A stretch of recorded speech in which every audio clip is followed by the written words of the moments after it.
berdemonstrasi di Jalan Moskwa hari ini dengan risiko ditangkap. Mereka terang-terangan menentang Vladimir Putin dan menuntut perdamaian. Mereka meneriakan tidak ada lagi perang dan ini adalah Sankt Petersburg, ratusan mil jauhnya.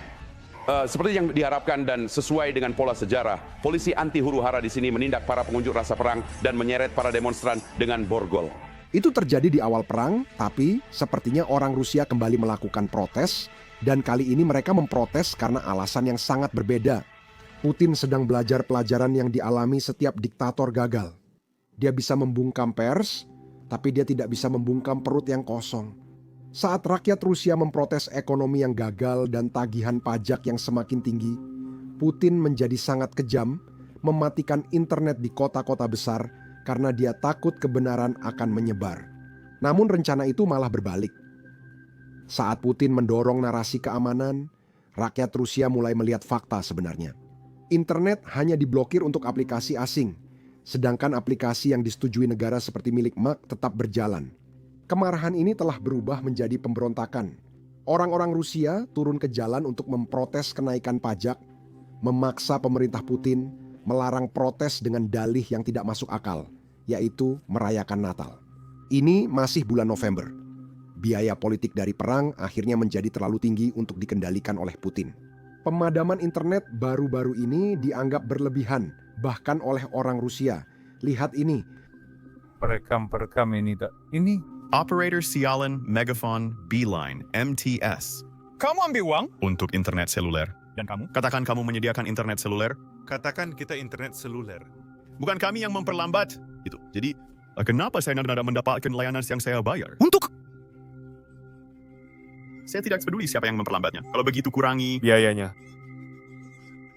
Kurangi. jumlah yang saya bayar untuk layanan seluler. Internet. Jika tidak, itu penipuan.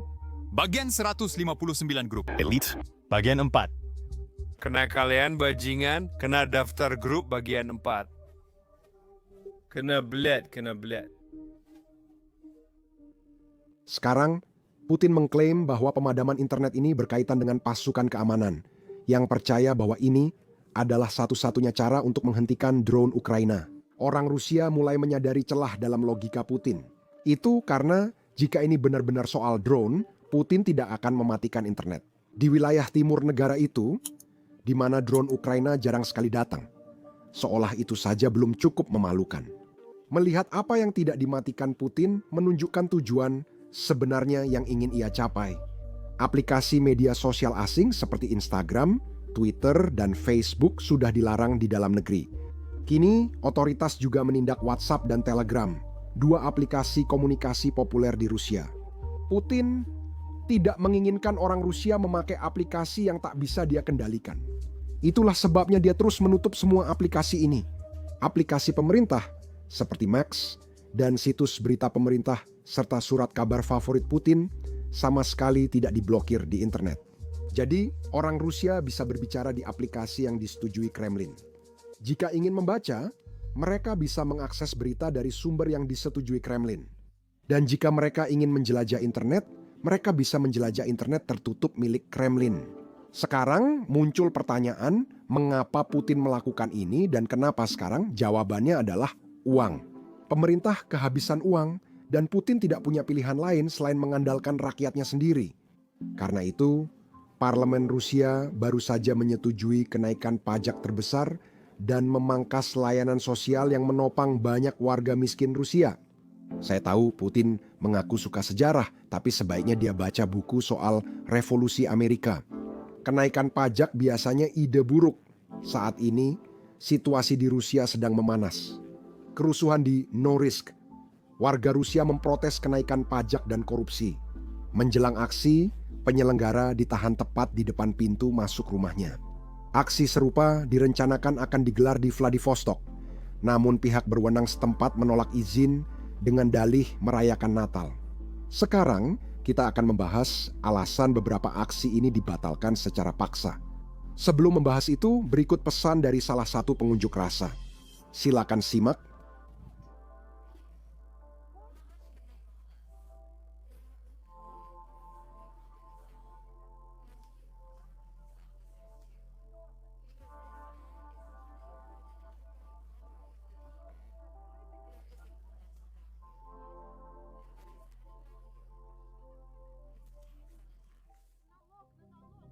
Coba pikirkan saja. Pajak ini berlaku untuk hampir semua barang dan produk. Kita membayar 20%. Untuk apa? Bagaimana cara hidup dan makan enak? Kita sudah membayar hampir 70% dari gaji untuk pajak. Semua orang kena potongan 13% gaji dan 20% pajak pertambahan nilai. Hitung saja sendiri. Jumlahkan semua pajak ini pada properti, pajak tanah, dan pajak mobil. Jumlahkan semua pajak ini, kita bekerja dan hidup hanya untuk membayar pajak. Apakah itu normal? Bagaimana kita bisa hidup di Uni Soviet tanpa pajak seberat ini? Kita memiliki pendidikan terbaik di dunia, kita punya perumahan gratis dan indah untuk setiap keluarga, pengobatan yang luar biasa, ilmu pengetahuan yang maju. Dan kita adalah negara terdepan dalam hampir semua hal, lebih maju dari negara-negara lain di dunia. Tanpa perampokan ini orang-orang sudah cukup, mereka hanya merampok kita semua, membutakan kita. Lihat, kita memang sedang dirampok. Sekarang kalian lihat, Rusia adalah tempat yang sangat unik di mana kalian bisa mengeluh, tapi kalian tidak bisa mengeluh tentang Putin. Kamu bisa protes, tapi kamu butuh izin dari pemerintah, dan kamu tidak bisa protes melawan Kremlin. Disinilah segalanya mulai sedikit keluar jalur untuk Putin. Pada tanggal 6 November, para pengunjuk rasa mengadakan protes di Vladivostok menentang kenaikan pajak. Mereka mendapat izin dari otoritas setempat, namun situasi memanas saat protes. Dan beberapa slogan diteriakkan yang menentang Putin dan kebijakan Kremlin. Itu adalah sesuatu yang tidak bisa ditoleransi oleh lidah Vladimir. Karena itu, saat pengunjuk rasa kembali meminta izin, pihak berwenang menolak dengan alasan area tersebut dibutuhkan untuk Natal. Saya kurang tahu soal ortodoksi Rusia, tapi saya sudah mencari tahu bahwa Natal Rusia pada 7 Januari, mereka pasti merencanakan perayaan meriah hingga butuh lebih dari 2 bulan menyiapkan area itu. Sekarang, ini bukan sesuatu yang hanya terjadi di Vladivostok. Kita juga punya kota Serbia lain yang telah melarang protes terhadap larangan protes.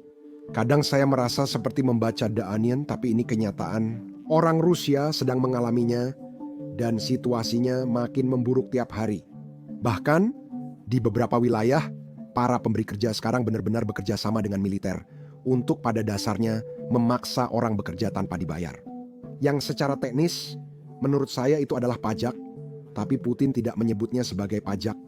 Media Rusia melaporkan karyawan perusahaan pertahanan di beberapa wilayah akan menyisihkan sebagian gaji untuk kebutuhan tentara Rusia. Koalisi Front Rakyat Regional telah meluncurkan proyek kemenangan kita. Dalam proyek ini, karyawan akan menggunakan 1 jam kerja untuk mengumpulkan uang membeli perlengkapan tentara Rusia. Kontribusinya sekitar 500 rubel atau $6 Amerika per bulan. Menurut para penyelenggara, ide ini sudah diuji coba di beberapa perusahaan dan pada tahun 2026 mereka berencana untuk melibatkan sebagian besar perusahaan pertahanan di wilayah tersebut. Itu berarti orang Rusia akan membayar lebih mahal lagi untuk perang ini. Sekarang, kalau saya jujur, Putin mengklaim uang digunakan untuk tentara, namun banyak dana justru dimanfaatkan orang-orang yang mengambil keuntungan dari tentara. Lihat postingan wanita Rusia di TikTok ini. Terima kasih kepada adik laki-lakiku yang gugur dalam operasi militer khusus untuk apartemen ini. Terima kasih adik. Saya tak akan bercanda soal ini, tapi setidaknya apartemen itu diberikan ke kakak perempuan. Karena biasanya keluarga tidak mendapat apapun di Rusia. Lihat, laporan ini yang sedang diliput media Rusia sama seperti laporan media Rusia lainnya. Tren baru di Rusia menunjukkan influencer mengajarkan gadis muda cara menemukan tentara yang akan dikirim ke garis depan dan menikahinya sebelum keberangkatan. Jadi jika dia mati, yang tampaknya memang akan terjadi, pengantin wanita akan menjadi janda dan menerima jutaan rubel dari pemerintah Rusia. Dan ini adalah jumlah uang yang sangat besar. Terkadang di beberapa daerah harga bukanlah harga sebenarnya. Saya tidak tahu kata yang tepat. Di beberapa daerah bonusnya bisa mencapai $20.000 Amerika Serikat untuk 1 kematian. Artinya, orang Rusia bisa mendapat 20 kali gaji tahunan rata-rata hanya dalam sekali. Hanya dengan menikahi seseorang atau memiliki anggota keluarga yang meninggal. Jadi, itu benar-benar banyak uang. Sekarang, Masalah yang muncul adalah keluarga para tentara menginginkan uang ini dan para istri baru juga menginginkan uang yang sama. Sekarang ada kasus menarik yang menjadi berita utama nasional di seluruh Rusia.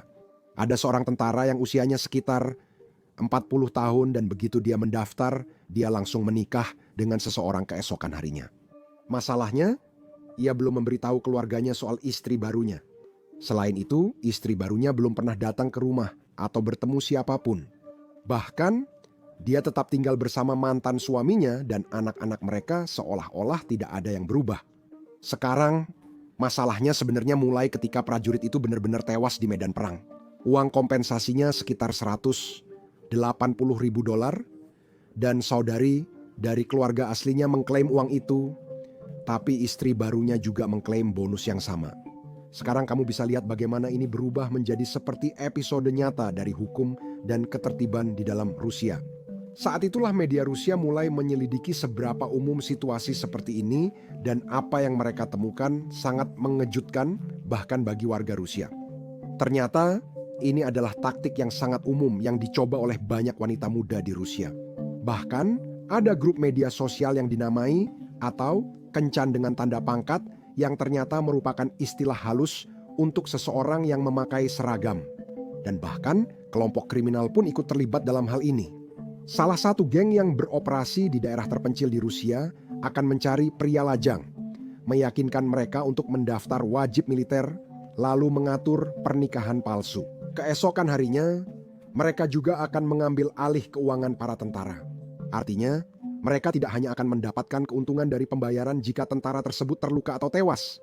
Mereka juga akan mengambil gaji, bonus penandatanganan, dan kemungkinan lainnya. Ini menunjukkan bahwa meskipun Putin mengklaim bahwa Rusia adalah tempat perlindungan bagi siapa saja yang ingin menjauh dari kerusakan moral Barat, kisah-kisah seperti ini menunjukkan kepada kita bahwa orang Rusia justru menjadi yang terdepan dalam hal kerusakan moral.